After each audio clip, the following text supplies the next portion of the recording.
Assalamualaikum warahmatullahi wabarakatuh.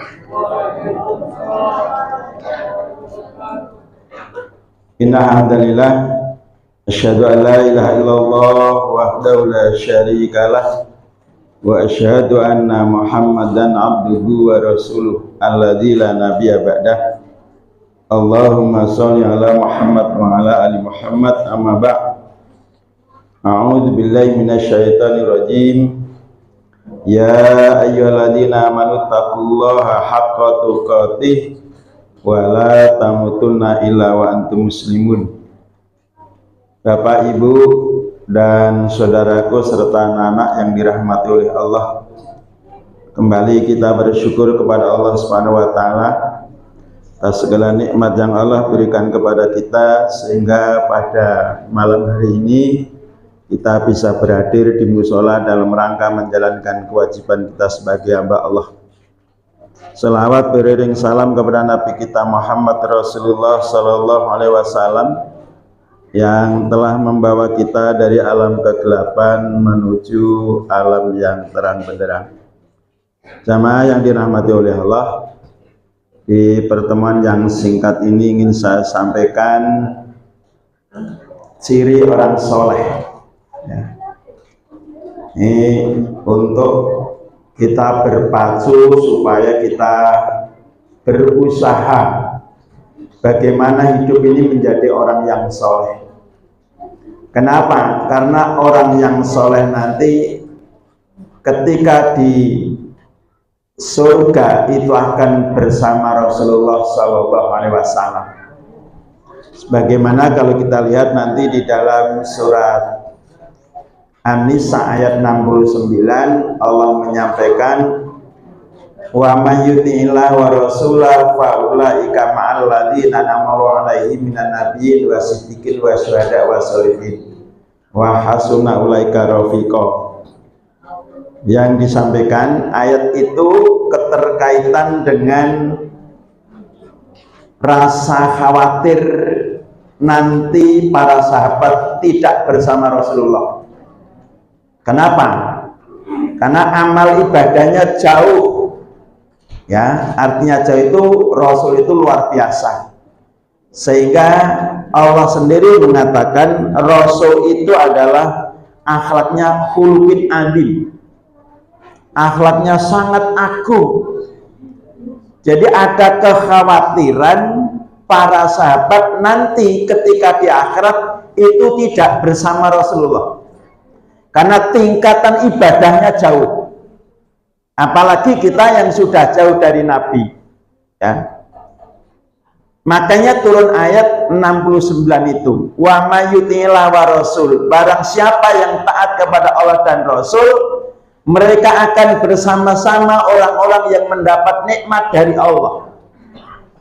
Siapa yang dapat nikmat itu? Minan nabiin, dari para nabi, wasidikin, orang-orang yang benar, jujur.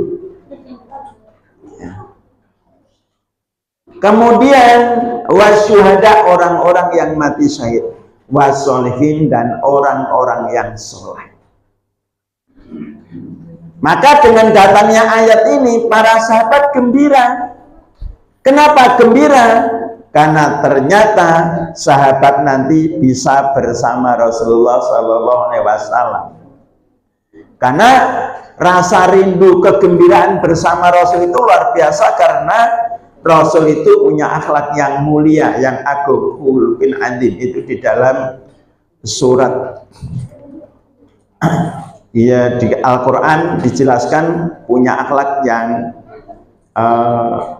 agung, yaitu di surat Al-Qalam ayat yang 4. Jamaah yang dirahmati oleh Allah, nah, gambaran orang yang soleh kalau menurut Al-Quran itu ada dijelaskan di dalam surat Al-Imran 114. Walaupun ini memang ceritanya cerita ulul kitab atau ahli kitab, tapi ini bisa kita buat referensi bahwa Orang soleh itu gambarannya seperti ada di dalam surat Al-Imran 114. Jamaah yang dirahmati oleh Allah, di dalam ayat itu dijelaskan oleh Allah Subhanahu wa taala bahwa orang soleh yang pertama adalah yu'minuna billah. Jadi kalau kita pengen jadi orang soleh itu pertama harus iman kepada Allah dulu. Allah itu yang menghidupkan kita dan yang mematikan kita. Jadi kalau gambarannya Quran itu menjelaskan wa yuhyi wa yumit. Kita bisa hidup ini karena Allah. Artinya karena diciptakan oleh Allah, dipelihara oleh Allah, dijaga oleh Allah, dicukupi oleh Allah. Sehingga sering saya sampaikan, kita bisa berjalan, kita bisa bicara, kita hadir ke musola ini karena pertolongan Allah semata-mata, bukan karena kehebatan kita. Tapi sekali lagi, iman kepada Allahnya harus kita kuatkan, sehingga hidup ini harus menyandarkan semua perkara itu kepada Allah. Ini saya sampaikan kenapa? Karena memang hidup ini dengan menyandar kepada Allah, kita tidak akan pernah kecewa. Dan kita akan memperoleh ketenangan dalam hidup ini kalau kita selalu menyandarnya kepada Allah. Allahus Samad, Allah tempat meminta. Apalagi kita sudah selalu juga berikrar kepada Allah, Iyyaka na'budu wa iyyaka nasta'in. Kita selalu menyampaikan, hanya kepada Engkau kami menghambakan diri dan hanya kepada Engkau kami mohon pertolongan. Anak-anakku, kita baca Iyyaka na'budu wa iyyaka nasta'in itu berapa kali satu hari satu malam? Berapa anakku? Berapa? Berapa mas? 17 itu minimal kalau nggak sholat sunat ya. Itu 17 kali kita ikrar menyatakan diri bahwa kita hanya kepada Allah kita mengabdikan diri, beribadah. Na'budu, beribadah kepada Allah, kita hanya kepada Allah. Makanya apapun yang kita lakukan itu mestinya hanya karena Allah. Wa iyyaka nasta'in, dan hanya kepada Engkau kami mohon pertolongan. Kalau minta tolong kepada Allah. Ini cerita hakikat, memang cerita minta tolong kepada Allah ini. Hakikat itu. Karena kadang-kadang ibu-ibu minta dijamak suami juga nih. Walaupun untuk kewajiban suami kan gitu. Tapi kan mestinya hakikatnya kita hanya minta kepada Allah, karena suami ngasih itu pun karena kewajiban. Tapi sekali lagi memang meminta itu hanya kepada Allah. Dan kita selalu menyampaikan kepada anak-anak kita ketika hendak pergi, titip tolong berdoa supaya di perjalanan mendapatkan perlindungan dari Allah, kan hidup yang bisa melindungi hanya Allah.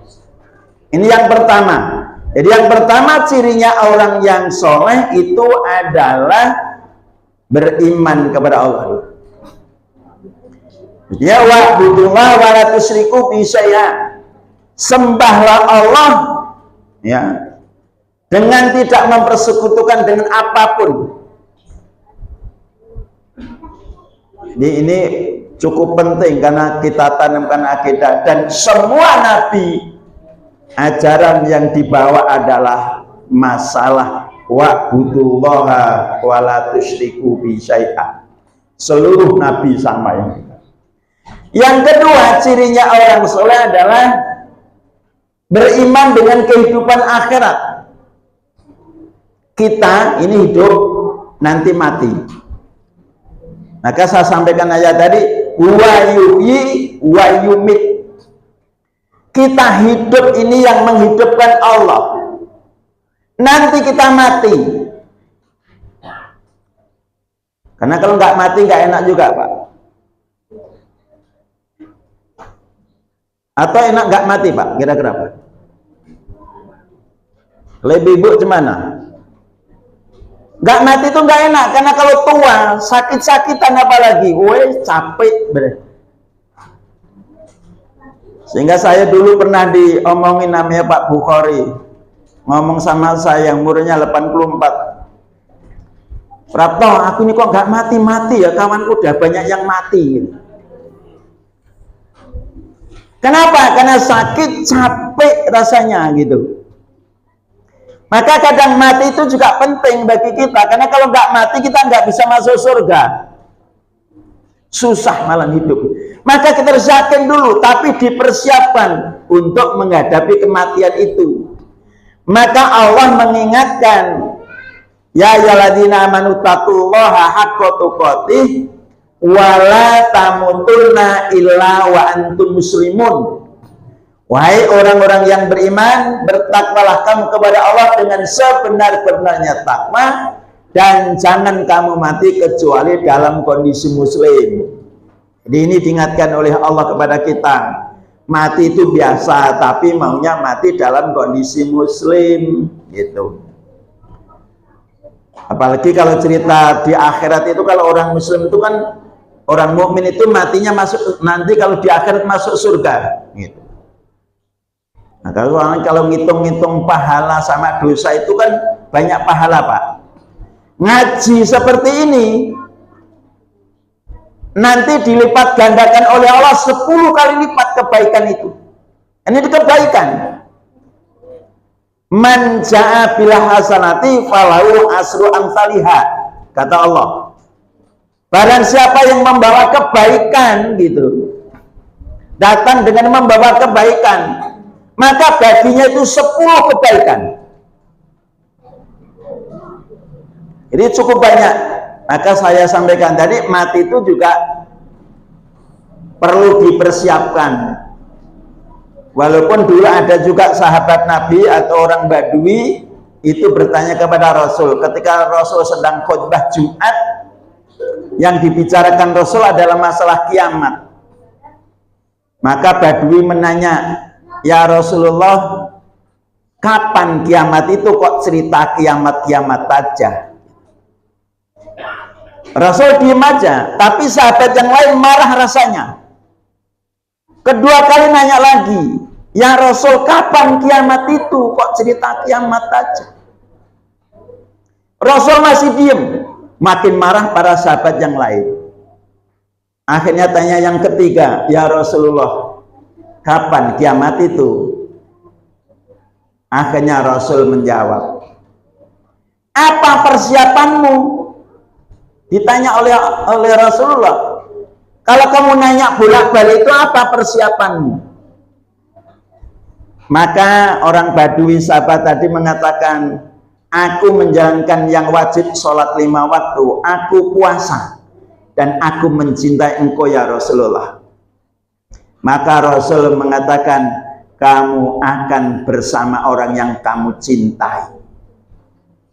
Maka sahabat yang lain gembira. Kenapa? Karena semua sahabat itu mencintai Rasulullah SAW. Maka kita juga harus mencintai Rasul, walaupun belum pernah ketemu. Bagaimana cara mencintai Rasul? Berusaha menjalankan sunnah-sunnahnya. Termasuk sunnahnya sholat 5 waktu berjamaah, itu sunnahnya Rasul. Karena dalam sejarah belum pernah Rasul itu sholat 5 waktu itu sendirian, Pak. Belum pernah. Minimal 2 orang atau berjamaah 2 orang, itu minimal. Karena pernah bersama Bilal bin Rabah. Ya, bersama Bilal itu pernah. Hanya berdua. Di jamaah yang dirahmati Allah. Itu sunnahnya gitu. Ikuti sunnahnya. Jadi jamaah yang dirahmati oleh Allah, ya kan? Kalau cerita kiamat, kita mari persiapkan dengan amal ibadah kita sedaya mampu kita. Kita masih sehat, masih mampu, mari kita jalankan ibadah itu untuk apa? Persiapan menghadapi kehidupan selanjutnya. Karena kehidupan sejati itu adalah kehidupan akhirat. Rabb kita di dunia, Rabb kita nanti di akhirat itu Allah. Dan hasil dari akhirat itu hasil dari dunia. Jadi ketika kita masuk surga itu karena dari dunianya memang beriman dan beramal soleh. Maka kembali saya sampaikan kita harus beriman dengan kehidupan akhirat. Dikatakan oleh Allah wal akhiratu khairu wa abqa. Akhirat itu lebih baik dan lebih kekal. Ini jamaah yang dirahmati oleh Allah. Maka kita diberikan Al-Quran ini merupakan tuntunan untuk sukses dunia dan akhirat. Tapi Quran dan Sunnah itu tuntunan untuk dunia. Jadi di dunia ini diberikan tuntunan oleh Allah yang berada dalam Al-Quran dan Sunnah untuk diamalkan supaya sukses nanti di dalam kehidupan selanjutnya. Karena memang proses kehidupan manusia itu setelah kita hidup di dunia, walaupun sebelumnya tidak ada, nanti di dunia kemudian mati, setelah mati akan dihidupkan kembali, kemudian akan dibalasi oleh Allah. Kenapa harus ada hari akhirat? Kenapa? Kata Allah, untuk memberikan balasan kepada orang-orang yang beriman dan beramal soleh dengan surganya. Dan sekaligus untuk mengadab orang-orang yang kafir atau orang-orang yang tidak beriman. Itu tujuan Allah, makanya ada itu. Apalagi di dunia ini kalau cerita adil nggak pernah tegak Pak Adil Pak. Yang tegak nanti alaihissallahu biahkamil hakimin. Bukankah Allah itu adalah hakim yang paling adil? Jadi itu ciri yang kedua.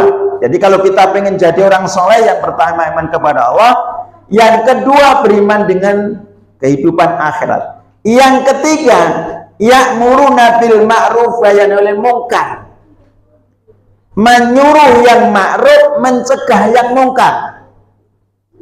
Siapa itu? Yang pertama kali yang sering saya sampaikan, ibda binafsih. Mulai dari diri kita sendiri. Ya ayyuhalladzina amanu qu anfusakum wa ahlikum nar. Wahai orang-orang yang beriman, jaga dirimu dan keluargamu dari api neraka. Jadi berdakwah itu yang utama diri kita. Nah, diri kita. Jadi kalau kita orang tua itu jadi contoh. Ya sering saya sampaikan ngerso sing tulodo. Jadi pemimpin juga contoh itu.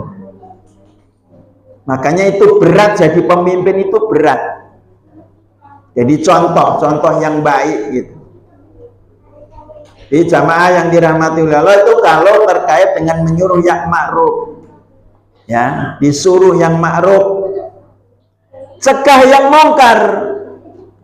Ada hadis man ra'a minkum mungkaran falyughayyir bi yadihi. Falam yastati fa bilisani, fa lam yastati wa bi qalbi. Wa dzalika adhaful iman, kata Rasulullah. Man itu siapa saja, nakirah dia. Siapa saja, laki-laki, perempuan, tua, dewasa, semua punya kewajiban.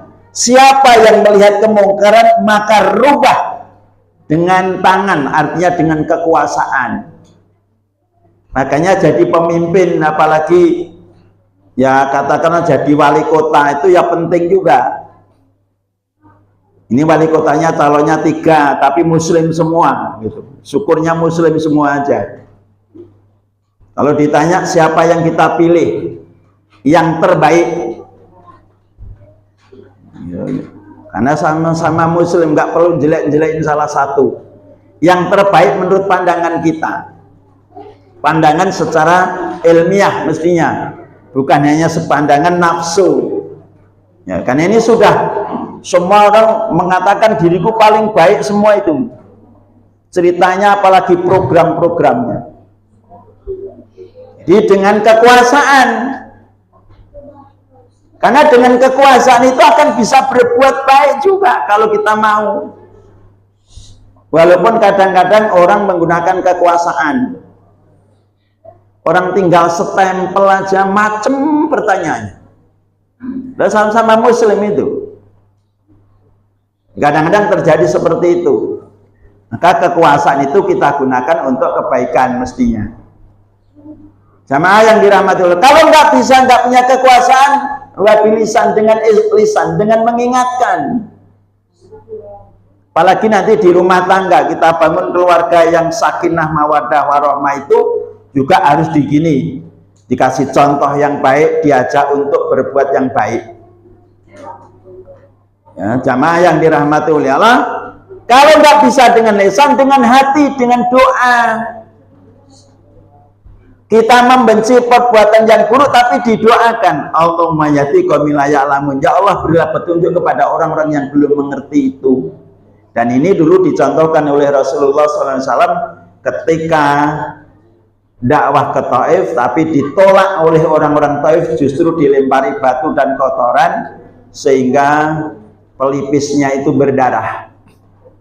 Tapi ketika ditawarin oleh malaikat Jibril untuk dihancurkan seperti kaum kamu sebelumnya, Rasul mengatakan jangan, biar mereka tidak menerima kebenaran yang saya sampaikan, mudah-mudahan anaknya, kalaupun anaknya nanti tidak menerima juga kebenaran, mudah-mudahan cucunya, dan seterusnya. Maka Rasul berdoa, ya Allah berilah petunjuk kepada orang-orang yang belum mengerti itu. Maka kalau terjadi kemaksiatan, nggak punya kekuasaan, nggak punya kemampuan untuk menyampaikan, paling tidak doakan. Apalagi kalau terhadap anak-anak kita, karena kadang-kadang anak-anak kita juga kadang yang diingatkan cukup sulit, tapi kita doa. Kalau masih kecil-kecil ini mudah, tapi kalau sudah tua, sudah dewasa itu agak berat. Jamaah yang dirahmati oleh Allah, itu yang ketiga syaratnya tadi untuk jadi orang yang soleh. Yang keempat adalah wa yusari'una fil khairat, bersegera melaksanakan kebajikan. Jangan suka menunda kebajikan. Ada dengar adzan, segera kita untuk hadir. Syukur-syukur belum adzan sudah berada di masjid, di musola. Ya. Akhirnya kita berpacu, bagaimana kita bersegera. Wa yusaruna fil khairat, bersegera. Syari itu lari, Pak, lari kecil. Bersegera, tidak menunda-nunda gitu. Makanya kalau di tempat kita ini kan rata-rata habis adzan nunggu sebentar ya, Pak ya. Kalau di sini nunggu, Pak Lan. Nunggu kan? Masalahnya dia adzan selesai baru dari rumah kadang-kadang. Ya tapi memang masih syukur juga lah. Asal jangan bilang nanti sebentar lagi gitu ya. Tapi ini segera, kita bersegera. Ada pengajian, segera datang.